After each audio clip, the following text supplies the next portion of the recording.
propongo un ejercicio muy sencillo. Tómense unos segundos para imaginarse una casa. Ahora bien, levanten la mano quienes imaginaron el frente de la casa.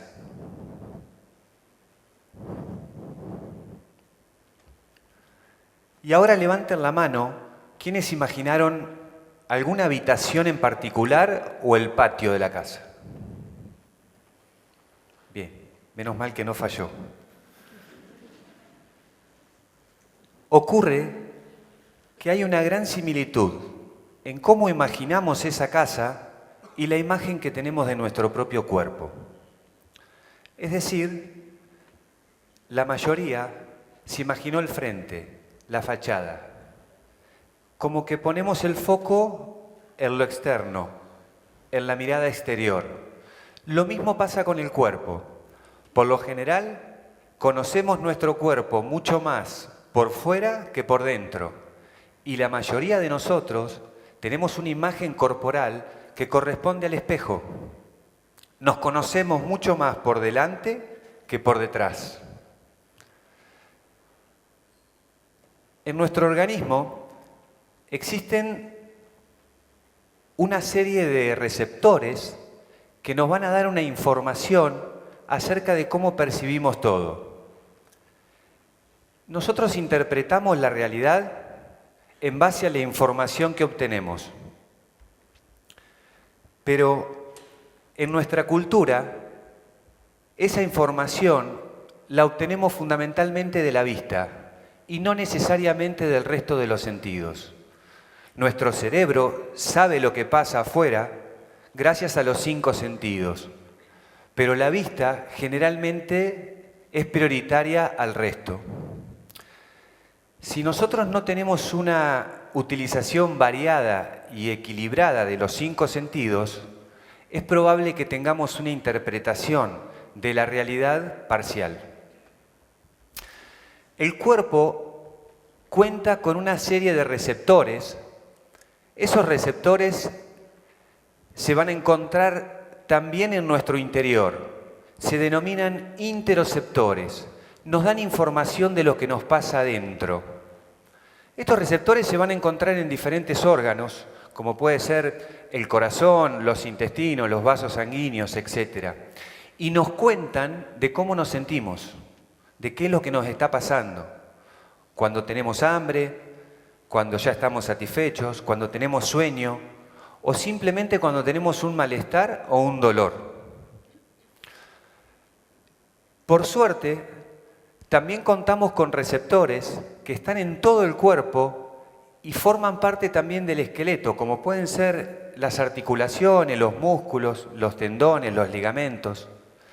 Estos receptores se denominan propioceptivos, propiocepción, es decir, es la conciencia de lo propio. Estos receptores todo el tiempo están enviando información y se encuentran en una red de tejido conjuntivo que nosotros denominamos sistema facial. Por lo tanto, este sistema facial claramente funciona como un órgano sensorial. A tal punto es así que podríamos decir que somos más sensibles por dentro que por fuera. Lo que ocurre es que nosotros en la actualidad podemos observar como dos extremos opuestos. Por un lado, gente que se mueve muy poco, sedentarios, que pasan muchas horas del día sentados o en una mala postura, que comen mal, que respiramos más o menos, etc. Por otro lado, en el otro extremo, están los atletas, los deportistas de alto rendimiento, que se mueven de más. No solo se mueven de más, mucho, sino que muchas veces sobrepasan sus propios límites. Con respecto a esto, tenemos que entender que si bien son extremos opuestos y muy diferentes hacia la vista, comparten una característica en común. Ambos extremos carecen de la capacidad de reconocer y sentir lo que pasa en su propio cuerpo. básicamente lo que no tienen es conciencia corporal. Esa conciencia corporal, los kinesiólogos decimos que está adormecida y que simplemente hay que estimularla, hay que despertarla, ¿sí?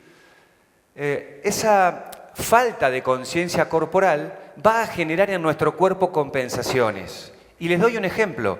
Si existe una persona cualquiera, si es deportista, tenemos un ejemplo, que en alguna parte de su cuerpo tiene falta de movilidad, puede ser la zona dorsal, quizás pueda generar por esa falta de movilidad que el resto del cuerpo compense con exceso de movilidad.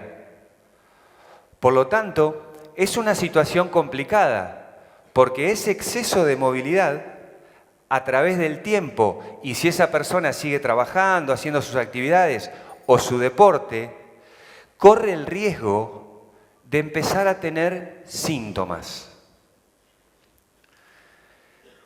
Los síntomas es como si fuera una alarma, la alarma del coche, un llamado de atención.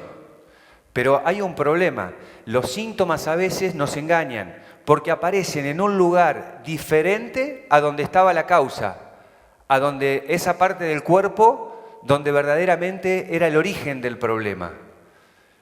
Entonces, acá hay un problema bastante complicado porque técnicamente tendremos regiones del cuerpo sin movilidad con otras regiones del cuerpo que van a sufrir y van a generar síntomas. ¿Cuál es el síntoma más común? Fuerte. El dolor. El dolor. ¿Y qué hacemos cuando aparece el dolor?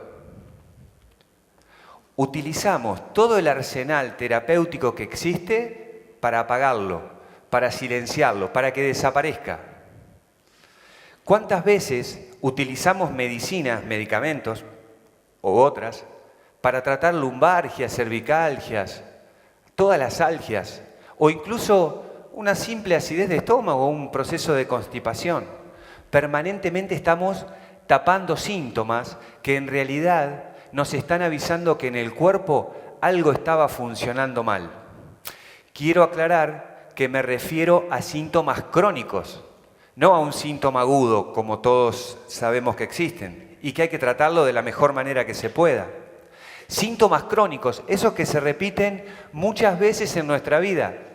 A tal punto se repiten que prácticamente estamos acostumbrados a convivir con ellos y hasta nos parecen normales. Y quizás muchos de nosotros ya hayamos encontrado alguna excusa para justificarlo, como la edad, la más común de todas, ¿sí? Es decir, esos síntomas van a estar dándonos una señal de alerta y nosotros de manera inequívoca los apagamos.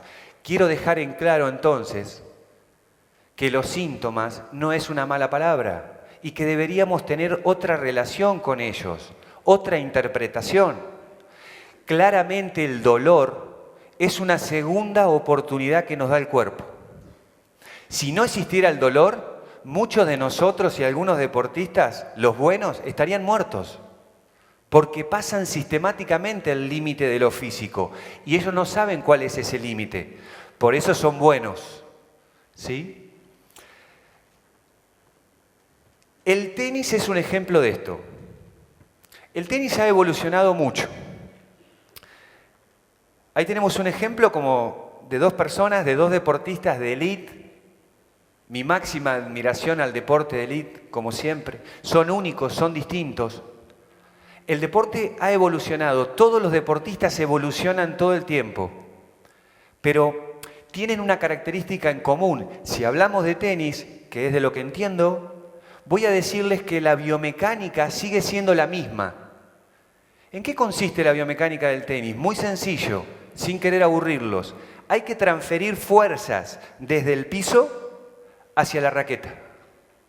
Es decir, imagínense como una cadena con diferentes eslabones. Esos eslabones van a ser el tobillo, la rodilla, la cadera, la zona media, el hombro, y todo el miembro superior va a transferir fuerza para generar potencia en los diferentes golpes. Si ese deportista tiene una dificultad en la movilidad de cualquiera de esos eslabones por donde tiene que transferir fuerza, quizás no se entere hasta que le aparezca el síntoma, pero el síntoma va a aparecer en un lugar a distancia, alejado de donde está el problema. ¿Sí? Muchas personas, incluso familiares y amigos, me preguntan, ¿vos qué haces como kinesiólogo viajando con deportistas? Como si uno anduviera solo paseando. Algo de razón tienen, pero lo que ocurre es que todavía no está claro el alcance que tiene nuestra profesión de kinesiología. A nosotros nos relacionan con la enfermedad y la persona ya operada, pero en realidad, sí, la kinesiología tiene otra incumbencia, y esa incumbencia se llama prevención. Cuando me preguntan qué hacemos acompañándolos, yo siempre contesto lo mismo, los cuidamos. Porque curar es cuidar. Y nosotros a estos fenómenos lo que hacemos es cuidarlos. ¿Cómo? Con prevención. Es decir, priorizamos la salud a cualquier resultado deportivo. Y esto que parece muy suave, no saben lo que nos cuesta. Nos cuesta salud a nosotros, mantener la prevención. Yo estoy convencido que el cambio es la educación, ¿sí? Y creo que muchos de ustedes van a coincidir con esto. Pero, ¿qué tipo de educación? ¿Solo la educación tradicional, que nos hace mucha falta? ¿O quizás una un poquito más holística, más integral? ¿En qué asignatura del colegio vamos a aprender a conocer nuestro propio cuerpo? A saber cuidarlo, a desarrollar la conciencia corporal, a desarrollar la conciencia psicoemocional, a entender qué nos pasa, por qué nos sentimos mal, por qué reaccionamos como reaccionamos. La conciencia respiratoria, poder oxigenar nuestro cuerpo y tener vida. Claramente tenemos que hacernos una pregunta. Si nosotros seguimos pensando que el yoga, la meditación o la acupuntura son terapias alternativas, estamos equivocados. Tenemos que estar convencidos que la bicicleta es el mejor medio de transporte que hay. Hay países donde andar en bicicleta es top, y acá pareciera que solo la usa el que no tiene auto. Yo invierto mucho tiempo en el consultorio explicándole estas cosas a la gente. Considero que es educación. Y también entender y ser conscientes que el confort no necesariamente es sinónimo de progreso. Es importante, y quiero dejarlo en claro, que el ser humano, todos ustedes, están pensados y diseñados para movernos y para el bienestar. Lo que ocurre es que el estilo de vida actual que tenemos va en contra de las leyes de la naturaleza del movimiento humano. Entonces cabe esta reflexión, que es, ¿estamos dispuestos a cambiar nuestros hábitos de vida y a abandonar los viejos hábitos? Miren, lo mismo que ocurre con la casa, ocurre con nuestro cuerpo. ¿Cuántas veces ustedes han dicho, hoy voy a arreglar la casa, la voy a limpiar, la voy a poner linda porque vienen visitas? Como si tenerla limpia y ordenada para que vivamos nosotros no fuera suficiente. Con nuestro cuerpo hacemos lo mismo. Nos empezamos a cuidar cuando nos enfermamos, cuando ya están golpeando. Y esta es una verdad que me cuesta decirla. La salud es una prioridad, pero solo cuando la perdemos. Con mis pacientes, con nuestros pacientes, tenemos un trato no escrito, que hoy lo quiero compartir con todos ustedes. Prueben un mes. Si no están conformes, les devolvemos sus viejos hábitos. Muchas gracias.